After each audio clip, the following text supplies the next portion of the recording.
Hello guys, welcome to my YouTube channel smart tree classes. आज मैं आपको अलैंगिक जनन का जो शेष 3 पार्ट और बचा था, आज उसको हम लेकर के आपको इस वीडियो में डिस्कस करने जा रहे हैं। ठीक है, लेकिन उसके पहले कि आप सभी लोग, आई होप कि जो भी वीडियो दिया जा रहा है उसको देख रहे होंगे। एक और इम्पोर्टेंट बात आपको बताना चाहेंगे बेटा, कि सिर्फ वीडियो देखने से ही आपका जो नॉलेज है वो एकदम परफेक्ट नहीं होगा, बल्कि वीडियो देखने के बाद आप उस वीडियो का नोट्स भी बनाइए। वीडियो को पॉज करके सारी हेडिंग्स को नोट्स भी बनाते चलिए। इससे क्या होगा, एग्जाम के टाइम में आपको, ठीक है, कम समय में ज्यादा से ज्यादा बेहतर तैयारी देखने को मिलेगी। ठीक है, और आप हमारे इस चैनल को अगर सब्सक्राइब नहीं किए हैं तो सब्सक्राइब करिए, और जो भी लोग सब्सक्राइब किए हैं, इस चैनल को देख रहे हैं, वो इस लिंक को भी अपने ग्रुप में शेयर कर दे। ठीक है, ताकि उनके सभी साथियों को भी ये वीडियो मिल जाए। तो आज जैसा कि मैंने आपको अभी एक सजेशन दिया कि जो भी पढ़ाएंगे हम डेली का डेली, उसको आप वीडियो को देखेंगे, स्किप नहीं करेंगे, तभी पूरी चीजें समझ में आएगी। और देखने के बाद आपको नोट्स भी तैयार करना है। इसके 2 बेनिफिट होंगे, क्योंकि एक बार जब आप वीडियो को देखते हो तो देखने पर ही कुछ पॉइंट उसके दिमाग में आ जाते हैं। साथ में उस वीडियो को जब देखकर आप नोट्स बनाएंगे तो नोट्स बनाते समय भी आपको निश्चित तौर पे क्या होगा कि जो भी टॉपिक लिख रहे हैं उस टॉपिक की बहुत सारी चीजें नोट्स बनाते समय आपके दिमाग में फिट होगी, और आपकी हैंड राइटिंग्स में भी क्या होगा, सुधार होगा।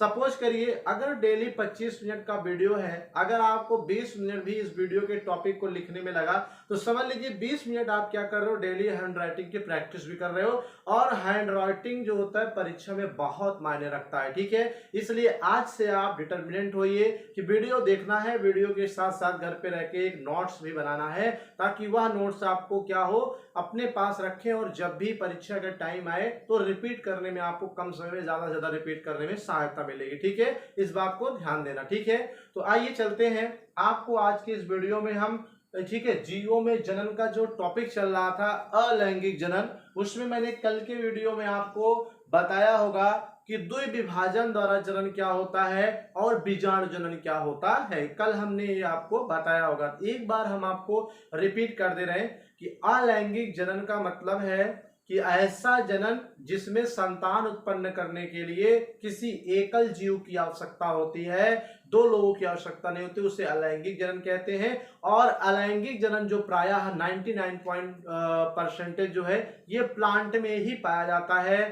ठीक है कि नहीं, और ये कुल मिला के 5 प्रकार के अलैंगिक जनन में 5 भाग पाए जाते हैं। 5 प्रकार से अलैंगिक जनन होता है। कुछ जीवों में, ठीक है, द्विविभाजन द्वारा होता है। कल आपको बताया द्विविभाजन में क्या होता है कि जीव का शरीर जनन के समय क्या 2 बराबर भागों में समसूत्री द्वारा बढ़ जाता है, और दोनों भाग 2 नए जीव के रूप में बदल जाते हैं, और इसमें पैतृक जनक का अस्तित्व समाप्त हो जाता है। ठीक है, और दूसरा आपको बीजाणु जनन कल बताए थे। बीजाणु जनन में क्या था कि जब पौधे में जनन का, बीजाणु जनन का समय आता है, तो उसके पौधे कोशिका में या बाह्य भाग पर क्या होता है, पतली भित्ति आवरण युक्त संरचनाएं बनती हैं। वही संरचनाएं बाद में जनक के भित्ति को फाड़कर बाहर आकर के वही बीजाणु क्या होता है, नए पौधे को जन्म देता है। जैसा कि कल आपको मैंने बताया था कुछ कवक में, और आपको शैवाल में बताया था। ठीक है, आज अलैंगिक जनन के द्विविभाजन, बीजाणु जनन के बाद तीसरा मुकुलन टॉपिक पढ़ने जा रहे हैं। ठीक है, और मुकुलन that's important point of your examination.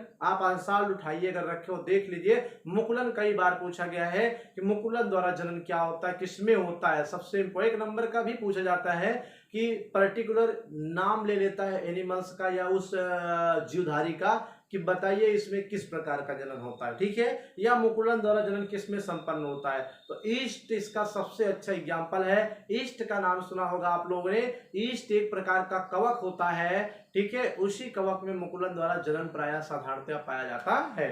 ठीक है, तो आप ज्यादा समय ना डिस्कस करते हुए हम चलते हैं अपने टॉपिक की ओर। ठीक है, तो आज जो हम पढ़ेंगे इसमें वो क्या पढ़ेंगे गाइस, आज जो हम पढ़ने वाले हैं वो क्या पढ़ेंगे, मुकुलन द्वारा जनन पढ़ेंगे। आज की जो हमारी हेडिंग है वो क्या है, मुकुलन है, या मुकुलन द्वारा अलैंगिक जनन। ठीक है, एसेक्सुअल रिप्रोडक्शन बाय बडिंग।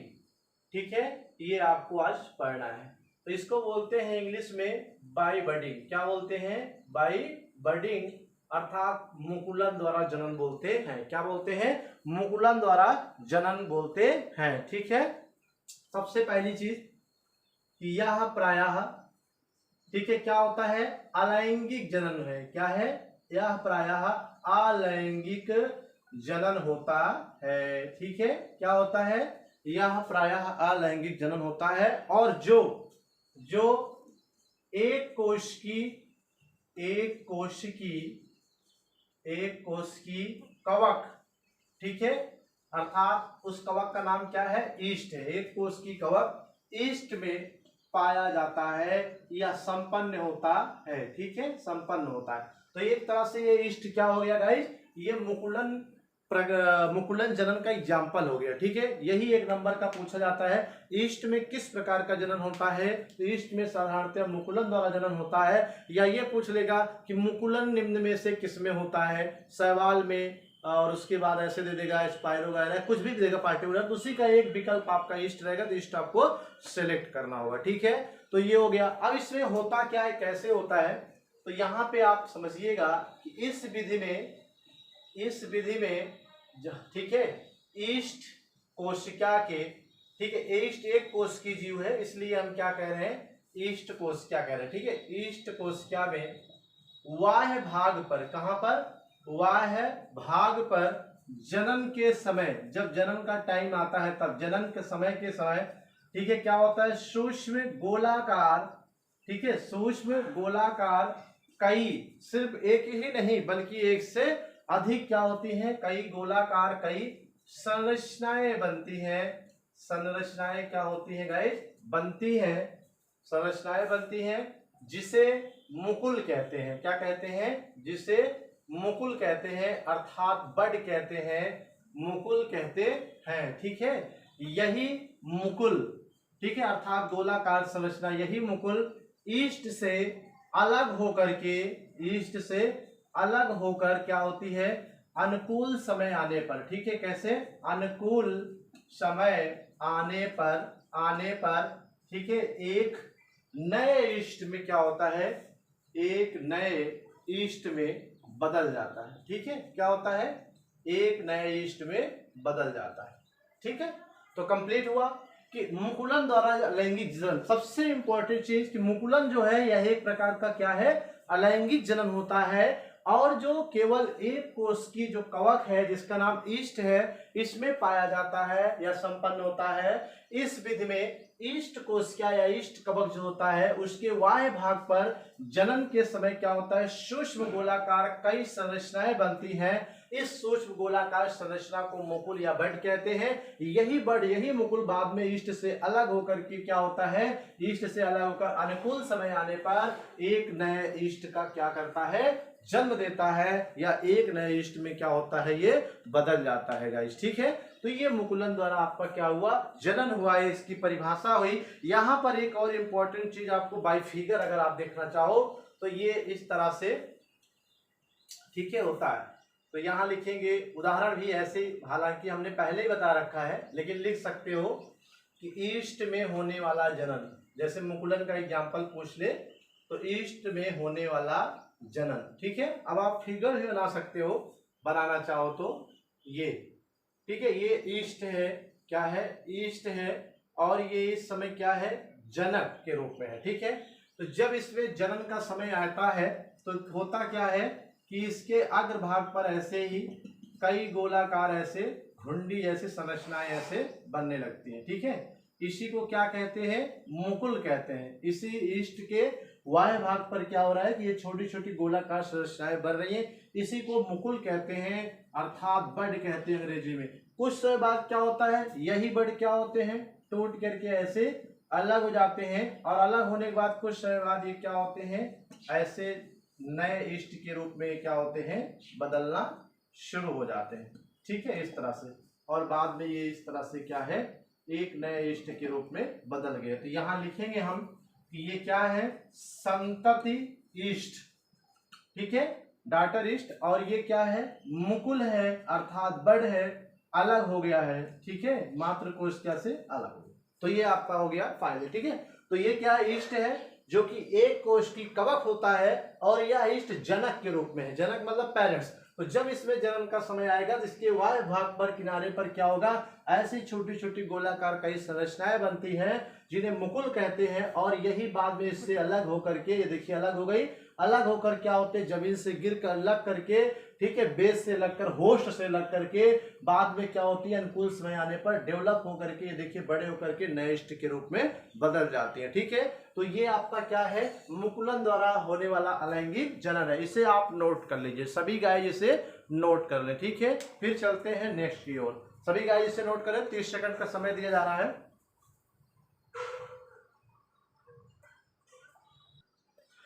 तो नोट कर लिया होगा आप लोगों। अब हम चलते हैं अलैंगिक जनन के चौथे पार्ट की ओर। ठीक है, मैंने कहा लैंगिक जनन के कुल 5 सेक्शंस आपको पढ़ने यहाँ पे।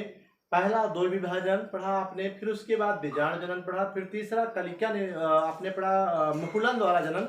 अब हम चौथा पढ़ने जा रहे हैं कलिका निर्माण द्वारा अलैंगिक जनन। इसमें क्या होता है, इसमें भी एकदम सिंपल है, कुछ रटना नहीं है। ठीक है, आपको यहाँ पे हम आपको एग्जाम्पल भी देंगे, थोड़ा सा डिफिनेशन हम लोग लिखते हैं कि जब किसी पौधे में, ठीक है, जब किसी पौधे, ठीक है, पौधे में,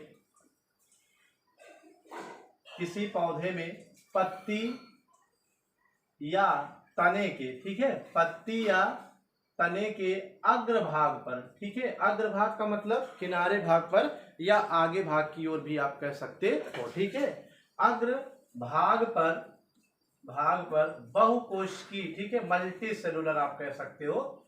ठीक है, बहुकोश की हरे रंग की, ठीक है, किस रंग की, हरे रंग की, बहुकोश की हरे रंग की गोलाकार, ठीक है, संरचनाएं बनती हैं, तो उसे कलिका कहते हैं। क्या कहते हैं, कलिका कहते हैं। ठीक है, कलिका कहते हैं।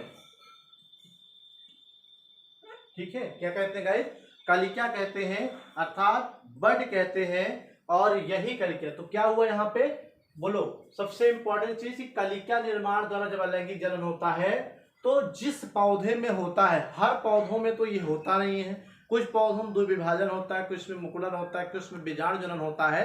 तो जिस पौधे में कलिका निर्माण द्वारा जब अलैंगिक जनन होगा तो उसमें क्या होता है कि जब किसी पौधे में पत्ती या तने के अग्रभाग पर, ठीक है, पत्ती या तने के किनारे या अग्रभाग पर क्या होता है कि बहुकोश की हरे रंग की जो होती है, ग्रीन कलर की गोलाकार क्या होती है, संरचनाएं बनती हैं, तो उस संरचना को तो बड कहते हैं, और यही कलिका, यही बड, ठीक है, यही कलिका अर्थात बहुकोश की हरे रंग की जो संरचना है जिसे कलिका कह रहे हो, और यही कलिका, ठीक है, यहां लिखेंगे कि यही कलिका, ठीक है, मातृ कोशिका से या मातृ पौधे से कह सकते हो, ठीक है, जनक पौधे, मातृ पौधे से अलग होकर के, ठीक है, अलग हो करके क्या होता है, नए पौधे के रूप में बदल जाता है। ठीक है, नए पौधे के रूप में बदल जाता है जब अनुकूल समय आता है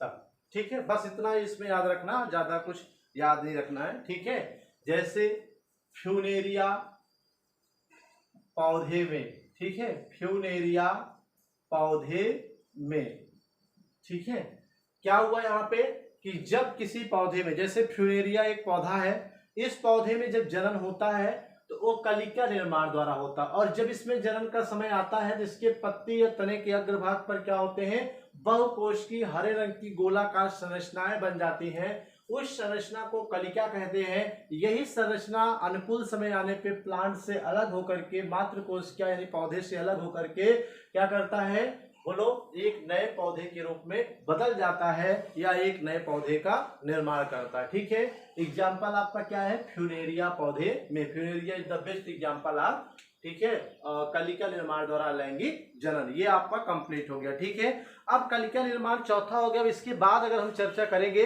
तो खंडी भवन के बारे में पढ़ेंगे, जो आज आपका 5वां है लैंगिक जनन में, क्या आएगा, खंडी भवन द्वारा, खंडी भवन, या इसी को एक और नाम देते हैं क्या, पुनरुद्ध भवन द्वारा। ठीक है, पुनरुद्ध भवन द्वारा अलैंगिक जनन अर्थात एसेक्सुअल रिप्रोडक्शन, ठीक है, अलैंगिक जनन। इसको क्या कहते हैं? फ्रेगमेंटेशन, बाई फ्रेगमेंटेशन कहते हैं, या रीजनरेशन भी कह सकते हो। क्या कहते हो? रीजनरेशन कहते हैं, ठीक है। इंग्लिश वर्ड भी आपके लिए जरूरी है, कभी कभी हिंदी के वर्ड कम समझ में आते हैं तो इंग्लिश वर्जन ही माना जाता है एग्जाम में। तो इंग्लिश वर्जन भी अगर आप देखते रहोगे तो आगे चल करके आपको जो भी इंटर के बाद एग्जाम्स क्वालिफाइड करोगे या जो तैयारी करोगे वहां पर ये वो आपको इंग्लिश में ही देखने को ज्यादातर मिलेगा, ठीक है। तो इसमें क्या होता है, खंडी भवन या पुनरुद्भवन, इसमें भी कुछ ज्यादा याद करने की जरूरत नहीं है। देखिएगा, कह रहा है खंडी भवन। खंडी भवन का मतलब होता है खंड खंड होना, अर्थात कई टुकड़ों में टूट जाना। तो अब आप समझ गए होंगे कि जब खंडी भवन द्वारा लैंगिक जनन होता है तो इसमें क्या होता है कि जो जनक का शरीर है, जो जनक माने पेरेंट्स का शरीर है, ठीक है, वो क्या होता है कि जब जनन का समय आता है तो वो 2 या 2 से अधिक खंडों, सिर्फ 2 खंडों में नहीं, 2 या 2 से अधिक खंडों में स्वतः टूट जाता है, अपने आप टूट जाता है। और जितने खंडों में टूटा है वही खंड बाद में जर्मिनेट कर नए पौधे के रूप में क्या होते हैं, डेवलप कर जाते हैं। इससे ही क्या कहते हैं, खंडी भवन या पुनरुद्भवन, पुनः उद्भवन होना। जो खंड टूटे गिरे हैं वो नष्ट नहीं होते बल्कि वो पुनः क्या होते हैं, नए पौधे के रूप में, नए जीव के रूप में बदल जाते हैं, ठीक है। तो आइए देखते हैं कि खंडी भवन या पुनरुद्भवन क्या होता है, ठीक है। तो यह एक, सबसे पहली बात कि यह एक अलैंगिक जनन है, एसेक्सुअल रिप्रोडक्शन, अलैंगिक जनन होता है।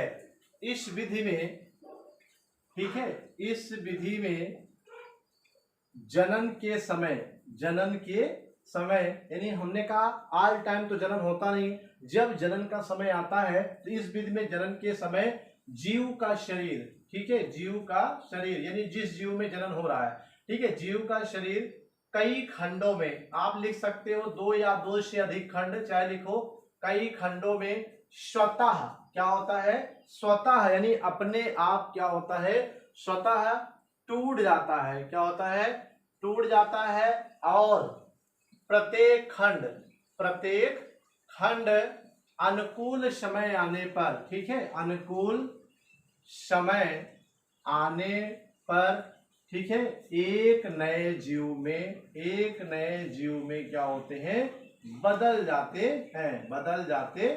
हैं, ठीक है। तो बोलो, ज्यादा रटना नहीं, खंडी भवन इसकी हेडिंग से आप समझ सकते हो, खंड खंड होना, और प्रत्येक खंड क्या होते हैं, पुनरुद्भवन, पुनः उत्पन्न होकर एक नए जीव के रूप में बदल जाते हैं। तो सबसे इंपॉर्टेंट चीज क्या है, एक अलैंगिक जनन है। इस विधि में जब जनन का समय होता है तो जो जनक जीव का शरीर है वो कई खंडों में क्या होता है, स्वतः बढ़ जाता है, सेल्फ फ्रेगमेंटेट हो जाता है, और टूट करके इसके जो प्रत्येक खंड है अनुकूल समय आने पर क्या है, एक नए पौधे या एक नए जीव में बदल जाते हैं। इसी को हम क्या कहते हैं, खंडी भवन कहते हैं या फ्रेगमेंटेशन कहते हैं। जैसे अगर एग्जाम्पल की बात की जाए तो स्पाइरोगाइरा शैवाल में, ठीक है, स्पाइरोगाइरा और यूलोथ्रिक्स शैवाल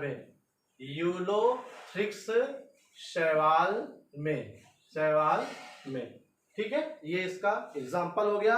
अब बाई फिगर समझना हो, जैसे मान लीजिए ये आपका कोई स्पाइरोगाइरा शैवाल है, इसकी जो बॉडी संरचना होती है ये कुछ इस तरह से होती है, ठीक है। ये अग्र वाला भाग एपिकल सेल कहलाता है, अर्थात शीर्ष कोशिका या कोशा कहलाती है, और ये होस्ट सेल कहलाता है। क्या कहलाता है, होस्ट सेल, अर्थात आधार कोशिका, यानी जिस चट्टान से, जिस जगह से जुड़ा है उस वाली कोशिका को होस्ट सेल कहते हैं, और ऊपर वाले को क्या कहते हैं, एपिकल सेल, ठीक है। तो ये एक प्रकार का स्पाइरोगाइरा यूलोथ्रिक्स शैवाल है, दोनों शैवाल है। तो मान लीजिए ये कोई स्पाइरोगाइरा शैवाल है, जब इसमें जनन का समय आएगा तो ये जो इसकी बॉडी है ये क्या होगी भैया, कई खंडों में इस तरह से टूट करके अलग हो जाती, ठीक है।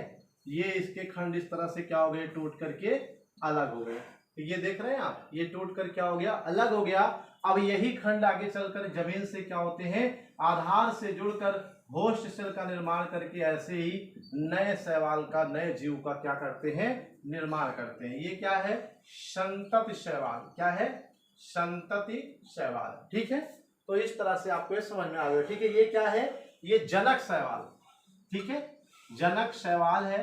और जब इसमें जन्म का समय आता है तो इसकी बॉडी यहाँ से यहाँ से यहाँ से ऐसे फ्रेगमेंटेट हो जाती है, अर्थात टूट करके जमीन से गिर जाती है, और प्रत्येक टूटा हुआ खंड क्या होता है, पुनरुद्धार होता है, अर्थात पुनः जर्मिनेट करके एक नए संतति का निर्माण करता है। ठीक है, तो ये आपका कालिका निर्माण और खंडी भवन। तो इस तरह से अलैंगिक जनन में 5 पार्ट है। आज की इस वीडियो में पांचों पार्ट को हमने कंप्लीट कर दिया। अब हम देखते हैं कि अलैंगिक जनन के लाभ और हानियां क्या होती हैं। तब तक आप इसे नोट करें।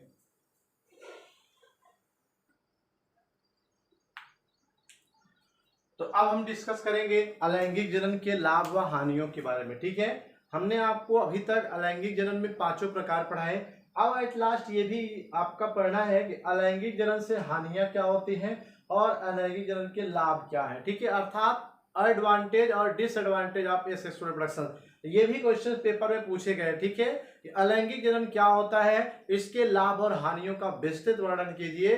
तो ये लॉन्ग क्वेश्चन का वीडियो अभी तक समझ लीजिए चल रहा था। ठीक है, जिसमें अलैंगिक जनन के डिफिनीशन, फिर उसके प्रकारों में 5 का वर्णन, फिर अब लैंगिक जनन की हानियां और अलैंगिक जनन के लाभ के बारे में हम डिस्कस करेंगे। ठीक है, तो सबसे पहले हम अलैंगिक जनन की हानियों के बारे में देखते हैं कि अगर किसी प्लांट में अलैंगिक जनन हो रहा है तो उस प्लांट को नुकसान क्या होता है, उसके लिए डिसएडवांटेज क्या होता है। ठीक है, हर प्रक्रिया का, हर प्रोसेस का एडवांटेज और डिसएडवांटेज होता है, चाहे कुछ भी हो।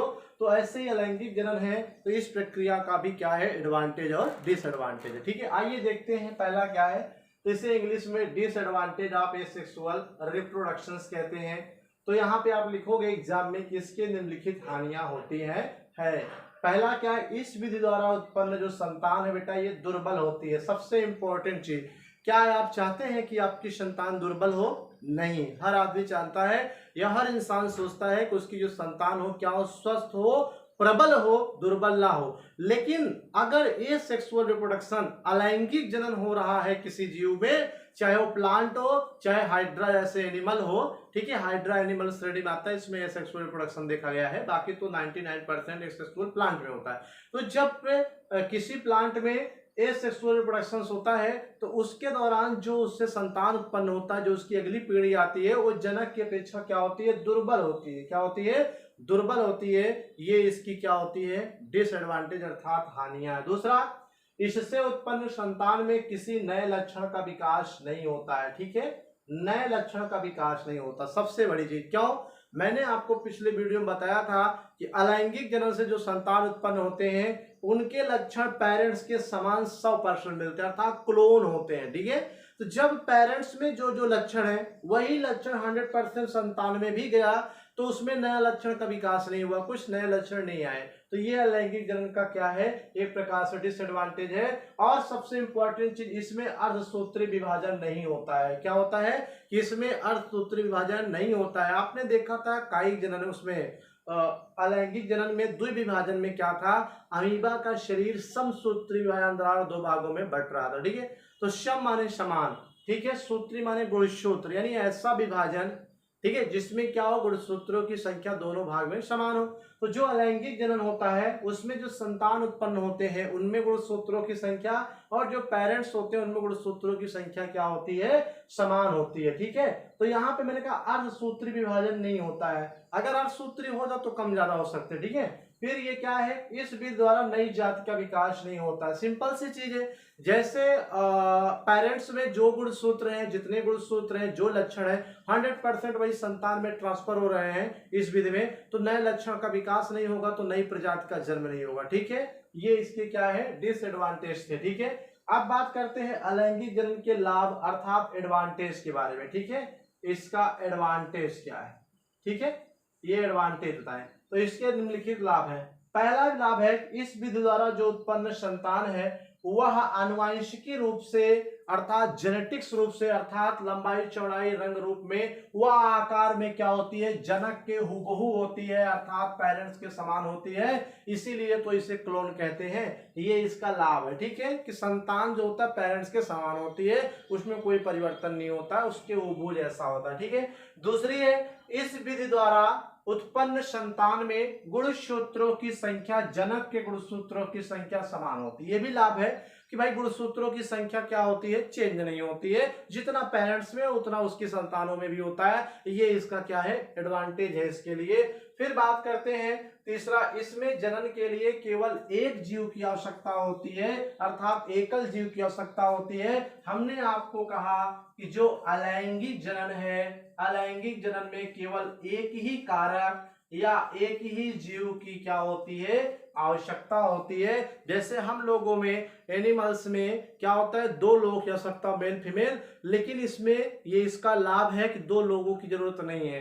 ठीक है, ये अकेला ही, किसी दूसरे के इंतजार नहीं करना कि मेल फीमेल आएगी, रिप्रोडक्शन होगा तब अगली पीढ़ी आएगी, ऐसा नहीं है। इसका जब समय आता है तो ये स्वतः अकेले अपने आप में ही क्या करता है, अलैंगिक जनन द्वारा नए जीव का निर्माण करता है। तो ये इसका लाभ है। ठीक है, दूसरा है कि इसमें युग्मक जनन, अर्थात किसी प्रकार के युग्मक बनने की आवश्यकता नहीं होती है, निषेचन की आवश्यकता नहीं होती है। ये भी इसका अपना क्या होता है गाइस, एडवांटेज होता है, अर्थात लाभ होता है। ठीक है, तो इस तरह से आज के इस वीडियो में हमने क्या कर दिया, अलैंगिक जनन को समाप्त कर दिया।